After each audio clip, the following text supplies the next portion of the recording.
Hi friends, smart kitchen ഫോറിയിലേക്ക് എല്ലാവർക്കും സ്വാഗതം. ഇന്നത്തെ റെസിപ്പി മുട്ടക്കറിയാണ്. ഹോട്ടലിൽ നിന്നൊക്കെ നമ്മൾ വാങ്ങുന്ന മുട്ടക്കറിയുടെ അതേ ടേസ്റ്റിലുള്ള ഒരു മുട്ടക്കറിയാണ് ഇത്. ഞാൻ ഹസീന നാസർ. നിങ്ങൾക്കെല്ലാവർക്കും സുഖം തന്നെ എന്ന് കരുതുന്നു. എൻ്റെ വീഡിയോ ഇഷ്ടപ്പെട്ടാൽ ഒന്ന് ലൈക്ക് ചെയ്യാൻ മറക്കരുത്. അതുപോലെ സബ്സ്ക്രൈബ് ചെയ്യാതെ കാണുന്ന കൂട്ടുകാരുണ്ടെങ്കിൽ ഒന്ന് സബ്സ്ക്രൈബ് ചെയ്ത് സപ്പോർട്ടും കൂടി ചെയ്യണേ.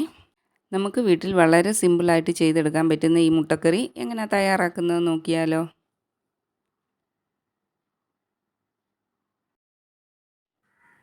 ഒരു പാൻ അടുപ്പിൽ വെച്ച് കൊടുത്ത് 3 ടീസ്പൂൺ വെളിച്ചെണ്ണ ഒഴിച്ചു കൊടുത്ത ശേഷം 1/2 ടീസ്പൂൺ കടുകിട്ട് കൊടുത്തിട്ടുണ്ട്. കടുകെല്ലാം ഒന്ന് പൊട്ടി വന്നു കഴിയുമ്പോൾ അതിലേക്ക് 3 മീഡിയം സൈസ് സവാള ഇതുപോലെ ചെറുതായിട്ട് അരിഞ്ഞത് ചേർത്ത് കൊടുക്കാം.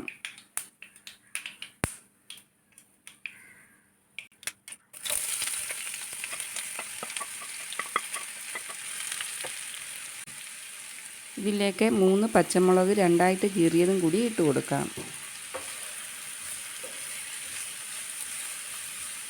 സവാള പെട്ടെന്ന് വഴന്ന് വരാനായിട്ട് 1 ടീസ്പൂൺ ഉപ്പും കൂടി ചേർത്ത് കൊടുക്കാം.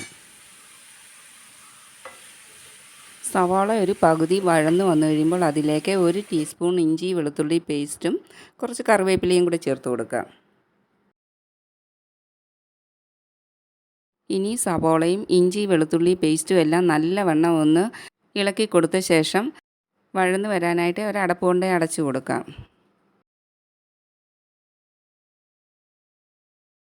രണ്ട് മിനിറ്റിന് ശേഷം അടപ്പ് മാറ്റി ഒന്ന് ഇളക്കി കൊടുക്കാം.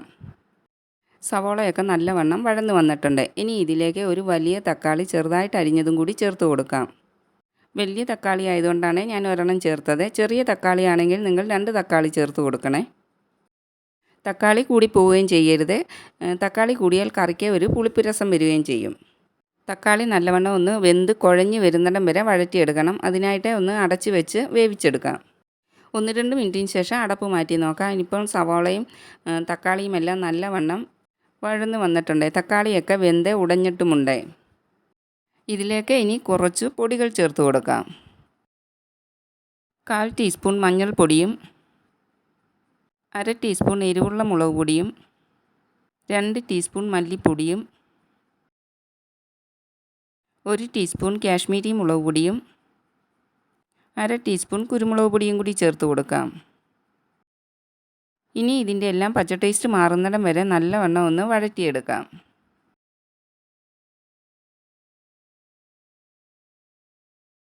പൊടികളെല്ലാം വഴന്ന് വന്നു കഴിയുമ്പോൾ അതിലേക്ക് 3/4 കപ്പ് വെള്ളം കൂടി ചേർത്ത് കൊടുക്കാം.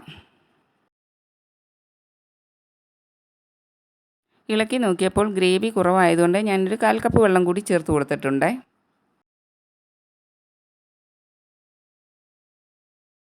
മുട്ടക്കറിക്ക് നിങ്ങൾക്ക് കൂടുതൽ ഗ്രേവി വേണമെങ്കിൽ ഒരു 1.5 കപ്പ് വരെ വെള്ളം ചേർത്ത് കൊടുക്കാം.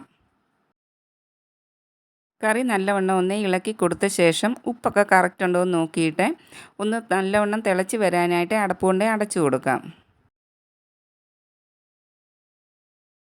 കറി തിളച്ച് ചാറെല്ലാം കുറുകി വന്നിട്ടുണ്ട്. ഈ സമയത്ത് വീഡിയോ കൊണ്ട് സപ്പോർട്ട് ചെയ്യുന്ന എല്ലാ കൂട്ടുകാരോടും പ്രത്യേകം താങ്ക്സ് പറയുന്നു. നിങ്ങളുടെ സപ്പോർട്ട് എനിക്ക് വളരെ വിലപ്പെട്ടതാണ്. എൻ്റെ വീഡിയോ ഇഷ്ടപ്പെട്ടാൽ ഫ്രണ്ട്സിനും ഫാമിലിക്കും എല്ലാം ഒന്ന് ഷെയർ ചെയ്ത് കൊടുക്കുകയും ലൈക്ക് ചെയ്യുകയും സബ്സ്ക്രൈബ് ചെയ്യാത്തവരൊന്ന് സബ്സ്ക്രൈബ് ചെയ്ത് സപ്പോർട്ടും കൂടി ചെയ്യണേ. ഇനി കറിയിലേക്ക് 1 ടീസ്പൂൺ ഗരം മസാല പൊടിച്ചതും കൂടി ചേർത്ത് കൊടുക്കാം. തവികൊണ്ട് കറി ഒന്ന് നല്ലവണ്ണം ഇളക്കി കൊടുത്ത ശേഷം പുഴുങ്ങി വെച്ചിരിക്കുന്ന 4 മുട്ടയാണ് ഞാൻ ചേർത്ത് കൊടുക്കുന്നത്. മുട്ട കത്തികൊണ്ട് ഞാൻ വരഞ്ഞിട്ടൊന്നുമല്ല ഇട്ട് കൊടുക്കുന്നത്. നിങ്ങൾക്ക് വേണമെങ്കിൽ വരഞ്ഞിട്ട് കൊടുക്കാം. മുട്ട ഇട്ട് കൊടുത്ത ശേഷം എല്ലാം ഒന്ന് നല്ലവണ്ണം മിക്സാക്കി എടുക്കാം. അവസാനമായിട്ട് കുറച്ച് കറിവേപ്പില കൂടി ഇട്ട് കൊടുക്കാം. മുട്ട പല രീതിയിൽ നമ്മൾ കറി വെക്കാറുണ്ടെങ്കിലും വളരെ പെട്ടെന്ന് തയ്യാറാക്കാൻ പറ്റുന്നതും ടേസ്റ്റിയുമായിട്ടുള്ള ഒരു മുട്ടക്കറിയാണ് ഇത്. ചോറിനും അപ്പത്തിനും ഇടിയപ്പത്തിനും ചപ്പാത്തിക്കും എല്ലാത്തിനും പറ്റുന്ന ഒരു മുട്ടക്കറിയാണ് ഇത്. നിങ്ങളും ഇതുപോലൊന്ന് മുട്ടക്കറി വെച്ച് നോക്കണേ. നിങ്ങൾക്കും തീർച്ചയായിട്ടും ഇഷ്ടപ്പെടും. ഇനി മറ്റൊരു വീഡിയോയുമായിട്ട് വരുന്നിടം വരെ എല്ലാവർക്കും നല്ലത് മാത്രം വരട്ടെ എന്ന് പ്രാർത്ഥിക്കുന്നു. Thanks for watching.